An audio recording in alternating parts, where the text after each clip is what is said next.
नमस्कार मित्रांनो, स्पर्धा परीक्षा मराठी या चॅनलमध्ये आपले स्वागत आहे. फेब्रुवारी महिन्यामधल्या चालू घडामोडीवरचा हा आपला तिसरा व्हिडिओ आहे. यापूर्वीचे सगळे व्हिडिओज खाली डिस्क्रिप्शन बॉक्समध्ये दिलेले आहेत. डिस्क्रिप्शन बॉक्समध्ये दिलेल्या लिंकवर क्लिक करून तुम्ही यापूर्वीचे सगळे व्हिडिओज पाहू शकता. व्हिडिओ आवडले तर व्हिडिओला लाईक करा. चॅनलला आतापर्यंत सबस्क्राईब केलं नसेल तर चॅनलला सबस्क्राईब करा. आता आपण आजचा व्हिडिओ सुरू करूया. आजचा आपला पहिला प्रश्न आहे, डॅश हा आंतरराष्ट्रीय क्रिकेटमध्ये अर्धशतक झळकावणारा सर्वात तरुण खेळाडू आहे. याचं उत्तर आहे पर्याय क्रमांक 1 रोहित पौडेल. रोहित पौडेल हा नेपाळ या देशाचा क्रिकेटर आहे. इमेजमध्ये बघा, हा आहे रोहित पौडेल, नेपाळचा क्रिकेटर. आणि याने नुकतंच वयाच्या 16 वर्ष 146व्या दिवशी आंतरराष्ट्रीय स्तरावर अर्धशतक झळकावलेलं आहे. आणि असं करणारा तो सर्वात तरुण खेळाडू ठरलेला आहे. म्हणजे सर्वात तरुण खेळाडू ज्याने अर्धशतक झळकावलेलं आहे. यापूर्वी हा विक्रम भारताच्या सचिन तेंडुलकरच्या नावावर होता. सचिनने त्याचं वय 16 वर्ष 213 दिवस एवढं असताना आंतरराष्ट्रीय स्तरावर अर्धशतक झळकावलं होतं. आणि आता रोहित पौडेलने 16 वर्ष 146व्या दिवशी हा विक्रम मोडलेला आहे सचिनचा. आणि हा आता जगातील सर्वात तरुण खेळाडू ठरलेला आहे अर्धशतक काढलेला. उत्तर आहे पर्याय क्रमांक 1 रोहित पौडेल. पुढचा प्रश्न, खालीलपैकी कोणता दिवस जागतिक कर्करोग दिवस म्हणून साजरा केला जातो? उत्तर आहे पर्याय क्रमांक 2 4 फेब्रुवारी.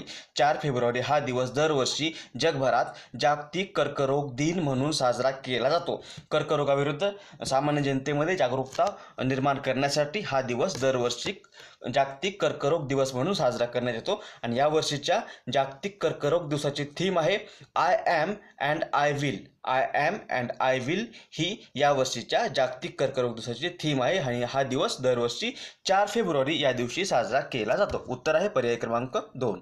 नेक्स्ट, खालीलपैकी कोणत्या राज्याने स्मार्ट विलेज कॅम्पेन नावाची योजना सुरू केली आहे? उत्तर आहे पर्याय क्रमांक 3 पंजाब. पंजाब या राज्याने तेथील किंवा पंजाबमधील ग्रामीण भागातील पायाभूत सुविधांचा विकास करण्याच्या उद्देशाने ही स्मार्ट विलेज कॅम्पेन योजना सुरू केलेली आहे. या योजनेसाठी पंजाब सरकारने जवळपास 384.40 कोटी एवढा निधी राखून ठेवलेला आहे. आणि ही योजना पंजाब या राज्याने सुरू केलेली आहे. उत्तर आहे पर्याय क्रमांक 3 पंजाब. इथे पंजाबचा उल्लेख आलेला आहे मॅपमध्ये बघा, हे आहे पंजाब. पंजाबची राजधानी आहे चंदीगड. पंजाबचे सध्याचे राज्यपाल आहेत VP सिंग बडनोर. आणि पंजाबचे सध्याचे CM मुख्यमंत्री आहेत कॅप्टन अमरिंदर सिंग. पुढचा प्रश्न, स्मृती मानधना ही खालीलपैकी कोणत्या खेळाशी संबंधित खेळाडू आहे?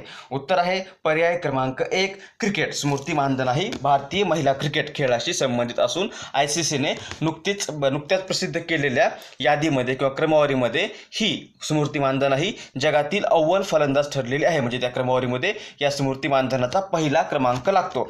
तसंच याच स्मृती मानधनाला ICCने 2018 मधील सर्वोत्तम महिला क्रिकेटपटू या पुरस्कारानेही गौरवलेलं होतं. आणि ही क्रिकेट या खेळाशी संबंधित आहे. उत्तर आहे पर्याय क्रमांक 1 क्रिकेट. पुढचा प्रश्न, केंद्रीय गुन्हे अन्वेषण विभाग म्हणजे CBI च्या संचालकपदी नुकतीच खालीलपैकी कोणाची नियुक्ती करण्यात आली आहे? उत्तर आहे पर्याय क्रमांक 2 ऋषिकुमार शुक्ला. ऋषिकुमार शुक्ला यांची नुकतीच CBI एक केंद्र सरकारची प्रमुख तपास यंत्रणा असून यालाच सेंट्रल ब्युरो ऑफ इन्व्हेस्टिगेशन असं म्हटलं जातं. मराठीमध्ये केंद्रीय गुन्हे अन्वेषण विभाग, इंग्लिशमध्ये central bureau of investigation CBI. आणि या CBIच्या संचालकपदी नुकतीच ऋषिकुमार शुक्ला पर्याय क्रमांक 2 यांची नियुक्ती करण्यात आलेली आहे.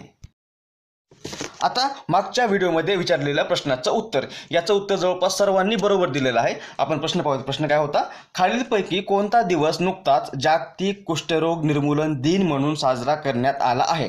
याचं उत्तर आहे पर्याय क्रमांक 1 30 जानेवारी. 30 जानेवारी हा दिवस नुकताच जागतिक कुष्ठरोग निर्मूलन दिन म्हणून साजरा करण्यात आलेला आहे. आता आजच्या व्हिडिओचा प्रश्न, याचं उत्तर तुम्हाला खाली कमेंट बॉक्समध्ये द्यायचं आहे. प्रश्न आहे, खालीलपैकी कोणता दिवस जागतिक कर्करोग दिवस म्हणून साजरा केला जातो? प्रश्न आहे, खालीलपैकी कोणता दिवस जागतिक कर्करोग दिवस म्हणून साजरा केला जातो? पर्याय आहेत 3 फेब्रुवारी, 4 फेब्रुवारी, 5 फेब्रुवारी आणि यापैकी नाही. याचं बरोबर उत्तर तुम्हाला खाली कमेंट बॉक्समध्ये द्यायचं.